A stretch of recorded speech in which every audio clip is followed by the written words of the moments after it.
मतमोजणी आहे, कशा प्रकारची तयारी आहे? उद्या पूर्ण भारत देशामध्ये एकाच वेळेस सकाळी 8 वाजता मतमोजणीचं काम सुरू होईल।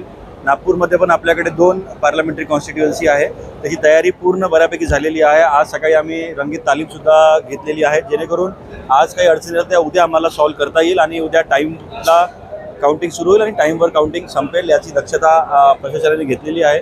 जवळपास दोन्हीकडे 6 रूम्स आपण बनवले आणि प्रत्येक रूममध्ये 20 टेबल लावले, जेणेकरून एकाच वेळेस 120 EVMची मतमोजणी होईल।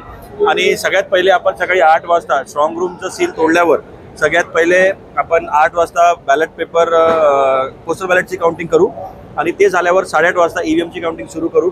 आमचा अरेंजमेंट्स पूर्ण झालेले आहे। Counting agent, counting supervisor, counting सगळा स्टाफ, पोस्टलचा स्टाफ, ETPPS सगळा स्टाफ आपण अलॉट केलेला आहे आणि आमचा प्रयत्न हाच राहील की 3 ते 4 वाजतापर्यंत सगळे EVMचे राऊंड आम्ही संपू आणि त्याच्यानंतर जे मॅन्डेटरी 5% व्हीव्हीपॅटच्या स्लिप्स मोजायचे आहेत त्या व्हीव्हीपॅटच्या स्लिप प्रत्येक LAC मध्ये आपण ते मोजण्याची प्रक्रिया सुरू करू। साधारण किती कर्मचाऱ्यांची नियुक्ती, अधिकारी कर्मचाऱ्यांची नियुक्ती? जरी दोन्ही मतदारसंघ जर बघितले जवळपास 2 ते 2.5 हजार मतमोजणी कर्मचारी आहे आणि तेवढेच दोन्ही मतदारसंघ मिळून पोलीस कर्मचारी आणि अधिकारी आपण अपॉइंट केलेले आहेत। त्यामध्ये CRPFचे पोलीसमॅन आहे, स्टेट रिझर्व्ह पोलीस फोर्स आहे आणि डिस्ट्रिक्ट पोलीस फोर्स सुद्धा त्याच्यामध्ये आपण डिप्लॉय केलेले आहे। साधारण दोन्ही मिळून 6,000च्या जवळपास कर्मचारी अधिकारी एम्प्लॉय केलेले आहेत। आणि सुरक्षेचा जो बाहेरचा जो विषय आहे किंवा मिरवणुकीचा विषय आहे त्याबद्दल काय? नाही, याच्यामध्ये आपण APMC मार्केट आज, उद्या आणि परवा बंद केलेलं आहे ऑर्डर काढून आणि ज्यांच्याकडे आयडेंटिटी कार्ड आहे, काउंटिंग एजंट आणि काउंटिंग आमचे ऑफिसर त्यांनाच इथं अलाउड आहे, बाकी कोणालाच इथे अलाउड केलेलं नाही आहे।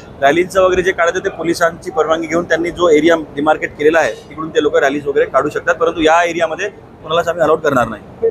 परमिशन घ्यावं लागेल पोलीस डिपार्टमेंट म्हणून त्यांना परवानगी घ्यावं लागेल। साधारणतः किती तास लागू शकतात मतमोजणी? नाही, ट्रेन आमचा जवळपास 3-4 पर्यंत घेऊन जाईल, परंतु हे स्टॅट्युटरी प्रोसेस आहे, कसलीही चूक आपल्याला याच्यामध्ये अलाउड नाही आहे, त्यामुळे टॅब्युलेशन करणे हे करणे संध्याकाळी होऊ शकते किंवा रात्र पण होऊ शकतं।